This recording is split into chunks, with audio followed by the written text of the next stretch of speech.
Ya pemirsa, Aliansi Masyarakat Pati Bersatu melakukan unjuk rasa di depan kantor Kejaksaan Negeri Pati. Selain membakar ban bekas, massa juga melempari gedung kejaksaan dengan telur busuk. Beginilah suasana tegang kembali terjadi pada hari kedua massa Aliansi Masyarakat Pati Bersatu di kantor depan Kejaksaan Negeri Pati. Unjuk rasa diwarnai aksi saling dorong petugas dan massa pengunjuk rasa yang memaksa masuk. Massa juga melempari gedung kejaksaan dengan telur busuk dan menyindir polisi. Sebagai simbol perlawanan kepada Kejaksaan Negeri Pati, massa juga membakar ban bekas. Dalam tuntutannya, massa mendesak Kepala Kejaksaan Negeri Pati, Hari Wibowo, mundur dari jabatannya lantaran juga menyembunyikan salah satu kepala desa yang terjerat kasus korupsi ratusan juta rupiah.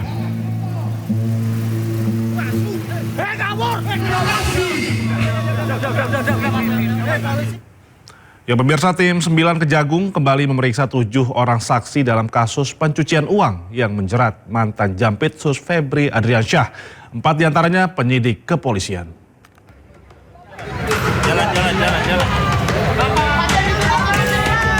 Setelah menetapkan ex-Jampitsus Febri Adriansyah sebagai tersangka korupsi dan pencucian uang, tim 9 Kejagung tancap gas memeriksa 7 orang saksi. Ketujuh saksi diperiksa untuk kasus dugaan pencucian uang 543 miliar rupiah dan emas 74 kg yang melibatkan tersangka Febri Adriansyah. Kepala Pusat Penerangan Hukum Kejagung Anang Supriyatna menyebut dari 7 orang yang diperiksa, 4 diantaranya penyidik kepolisian. Anang juga menyebut pemeriksaan prasaksi dilakukan untuk memperkuat pembuktian perkara yang menjerat Febri Adriansyah. Kejaksaan Agung melalui tim penyidik tim 9 telah melakukan pemeriksaan terhadap 7 orang saksi terkait seprindik perkara TPPU yang melibatkan tersangka saudara FA. Adapun ketujuh orang saksi tersebut berdasarkan informasi dari penyidik telah hadir semua dan memenuhi panggilan penyidik. Di mana terdiri dari 3 orang pihak swasta dengan inisial WF, BM, dan H, serta 4 orang dari pihak penyidik kepolisian. Dan sampai saat ini, tim penyidik masih melakukan pendalaman pemeriksaan saksi-saksi guna memperkuat pembuktian dalam perkara dimaksud dan belum melakukan tindakan hukum lainnya. Kejagung telah menetapkan mantan Jampitsusnya Febri Adriansyah sebagai tersangka tindak pidana pencucian uang atau TPPU. Tim 9 menyebut dugaan TPPU dilakukan Febri saat dirinya menjabat sebagai jaksa di Kejaksaan Agung. Kini mantan orang penting di Kejaksaan Agung itu telah ditahan di rutan KPK. Tim Liputan Ainus melaporkan. Sementara itu pemirsa, Febri Adriansyah, kuasa hukum mantan Jampitsus, menyatakan tidak mendapatkan informasi terkait kematian Sutrimo. Febri menyatakan menunggu keterangan kepolisian atas perkembangan kasus tersebut. Kami fokus di substansi perkara tadi. Saya juga tidak dapat informasi ya terkait dengan hal itu. Yang saya baca di media-media kan sudah ditulis dan Polda juga sudah mulai lakukan, saya nggak tahu itu penyelidikan atau seperti apa. Jadi mungkin memang lebih baik agar isunya nggak campur aduk ya.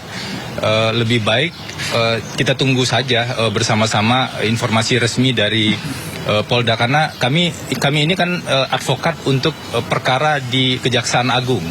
Jadi kami tidak mungkin bicara lebih jauh dari. Hingga kini polisi masih selidiki misteri kematian Sutrimo yang merupakan orang dekat ex-Jampitsus Febri Adriansyah. Sutrimo ditemukan tewas dengan mulut berbusa di depan klinik di wilayah Kebayoran Baru, Jakarta Selatan.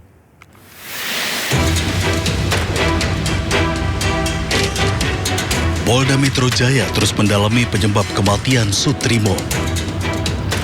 Sutrimo ditemukan meninggal dalam kondisi tak wajar dengan mulut berbusa di depan klinik Jalan Ramat Pela, Kebayoran Baru, Jakarta Selatan.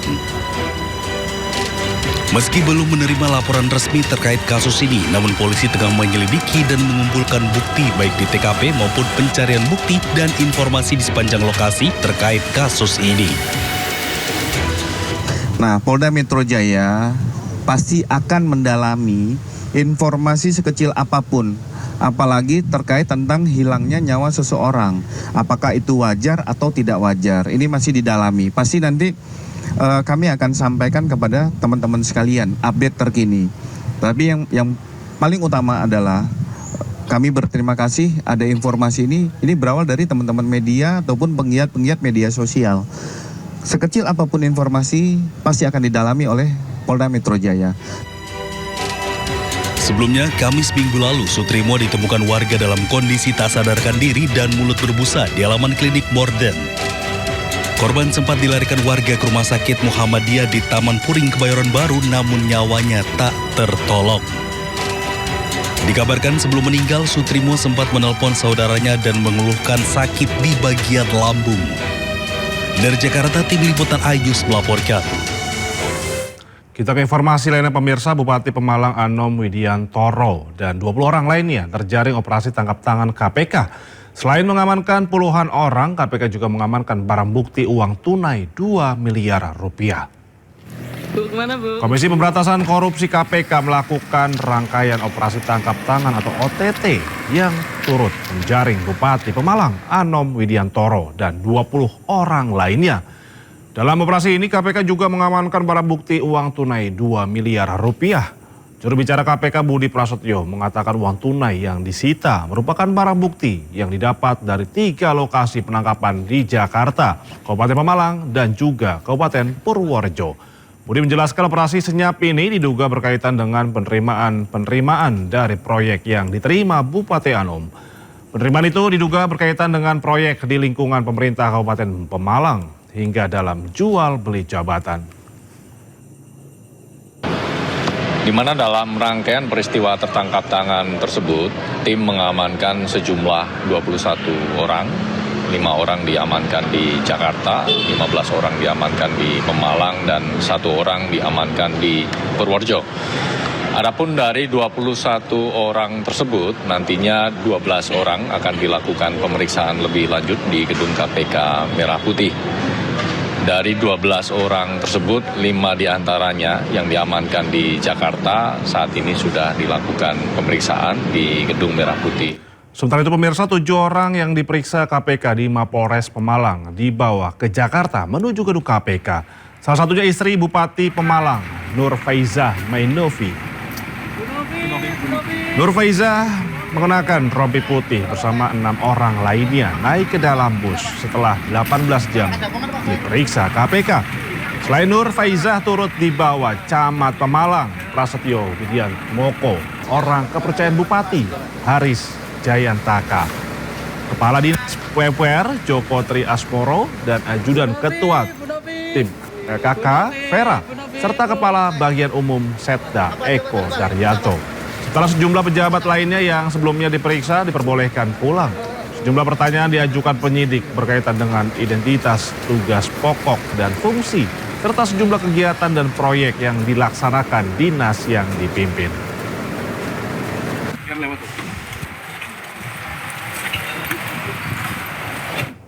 Komisi Pemberantasan Korupsi kembali melakukan penanganan dugaan kasus korupsi di Kabupaten Pemalang.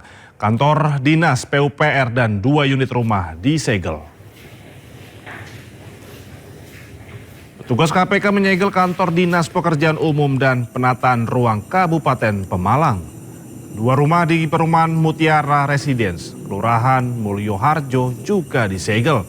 Sementara itu istri Bupati Pemalang berinisial NFM terlihat keluar dari pendopo didampingi 3 petugas KPK. NFM sempat melambaikan tangan kepada wartawan tanpa memberikan keterangan sebelum masuk ke mobil petugas. KPK belum memberikan keterangan resmi terkait perkara yang sedang ditangani.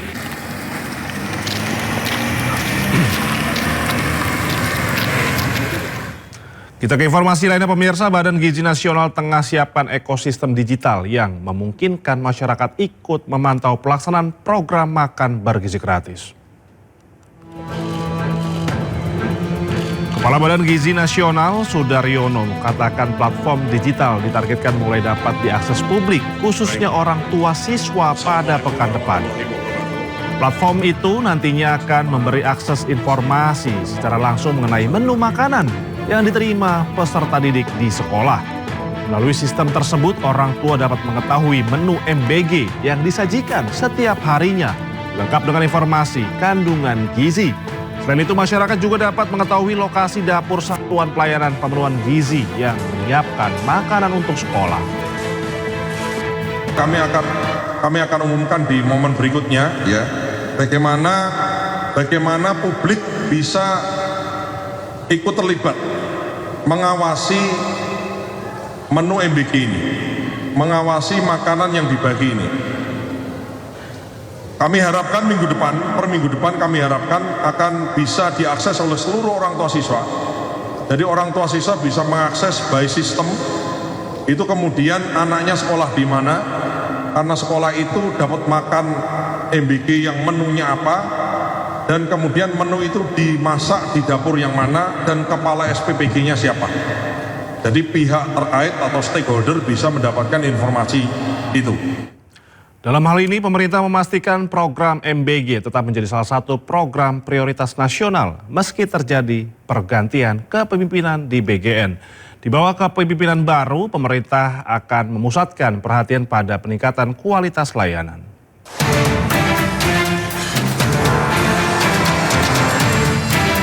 Pemerintah memastikan program makan bergizi gratis atau MBG tetap menjadi salah satu program prioritas nasional meski terjadi pergantian kepemimpinan di Badan Gizi Nasional atau BGN. Pergantian kepemimpinan dari Nanik Sdean ke Sudaryono mencerminkan komitmen Presiden untuk menghadirkan kepemimpinan yang mampu memperkuat kolaborasi lintas sektor sekaligus mempercepat penyelesaian berbagai persoalan di lapangan. Kepala Badan Komunikasi Pemerintah Muhammad Kodari mengatakan di bawah kepemimpinan baru, pemerintah juga akan memusatkan perhatian pada peningkatan kualitas layanan, penguatan standar keamanan pangan, serta mempercepat tindak lanjut atas setiap laporan dan temuan dari masyarakat. Pergantian pimpinan di BGN sama sekali tidak menggeser, apalagi menyurutkan komitmen utama pemerintah.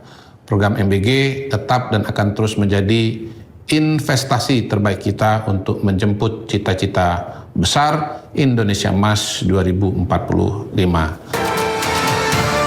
Pemerintah optimis penyempurnaan yang dilakukan secara bertahap akan membuat pelaksanaan program MBG semakin efektif, tepat sasaran, dan memberikan manfaat yang lebih besar bagi masyarakat. Tim Liputan iNews melaporkan. Ya, pemirsa, Jumhur Hidayat, Menteri Lingkungan Hidup, menangis ketika menutup konferensi Sungai Indonesia di Mojokerto. Tangisan ini muncul saat membahas program makan bergizi gratis. Lapar dikasih makan, Anda jangan dong, nggak boleh. Ya. Sekarang ada keinginan untuk memberi makan orang-orang yang begitu kronis, itu kan mulia. Kenapa kita marah-marah? Nah, bahwa orang-orang kelaparan kronis itu udah hancur banget, itu kayak udah stunting. Tapi yang setengah kelaparan kronis kan ada juga, yang tadi makannya mungkin seminggu cuma 2 kali, itu 3 kali. Tapi yang makannya 3 hari sekali atau 2 hari sekali juga ada. Itu juga kurang makan juga. Itu mungkin bisa 50, 60, 70 juta orang. Dan itulah yang menjadi subjek bagi distribusi MBG sebetulnya. Bahwa ya dalam pelaksanaannya terjadi penyimpangan, itu bukan saja urusan MBG. Urusan manapun banyak terjadi penyimpangan. Jadi sebetulnya kita hajar penyimpangan-penyimpangan itu, tapi programnya jangan. Kalau Anda menghardik program orang yang lapar diberi makan, Anda berhadapan dengan saya. Sementara itu, Menteri PPN Bappenas Rahmat Pambudi menegaskan program MBG lebih mendesak daripada lapangan pekerjaan. Apakah MBG itu penting? Penting sekali. Apakah MBG lebih penting dari memberi lapangan kerja? Saya mengatakan MBG lebih mendesak daripada lapangan kerja. Tetapi dikatakan, katanya MBG lebih penting daripada lapangan kerja. MBG penting, lapangan kerja penting, tetapi MBG lebih mendesak. Ada yang bilang, tolong kasih kail, jangan ikan. Kalau dikasih kail, sudah keburu mati. Cobalah lihat saudara-saudara kita di ujung pelosok desa kita. Mereka lapar, mereka kelaparan. Ketika saya harus mendampingi Pak Presiden meresmikan sekolah rakyat, anak-anak kita SMP, SMA tidak bisa baca tulis. Dan itu banyak sekali. Saya tidak ingin mendiskusikan ini terlalu panjang. Tidak enak dibuka, tapi nanti Pak Sony harus bilang apa adanya. Itulah yang kita hadapi pembangunan kita ke depan. Informasi lainnya pemirsa, pada kesempatan Forum Bimbingan Teknis Anggota Legislatif Partai Perindo se-Indonesia di Jakarta, Partai Perindo memberikan beasiswa kepada 77 mahasiswa berprestasi untuk terus belajar, mengejar mimpi. Beasiswa tersebut sebagai bukti nyata Partai Perindo pro terhadap pendidikan dan nantinya mandiri secara ekonomi. Selain dimanfaatkan untuk menyamakan suara para anggota legislatif se-Indonesia, BIMTEK Partai Perindo yang digelar di Jakarta juga memberikan beasiswa kepada mahasiswa berprestasi. Beasiswa diberikan langsung Ketua Umum Partai Perindo Angela Tanusudibyo kepada 77 mahasiswa untuk bisa menuntut ilmu di MNC University dan bisa menggapai mimpinya kelak menjadi pemimpin bangsa. Bahwa yang kita lakukan hari ini bukan sekedar memberikan beasiswa, tetapi beasiswa merupakan kesempatan untuk bisa merubah masa depan. Dan bahkan masa depan yang akhirnya membawa kita kepada kemandirian ekonomi. Nah, jadi pulanglah nanti selesai dari BIMTEK, gaungkan bahwa Partai Perindo, kita adalah partai yang pro ekonomi, pro masa depan, dan Partai Perindo adalah energi baru. Beasiswa Kita adalah program kerjasama antara Partai Perindo dan MNC University yang menawarkan potongan atau dukungan biaya kuliah, persiapan kerja, serta pelatihan kewirausahaan bagi generasi muda. Tim Liputan iNews melaporkan.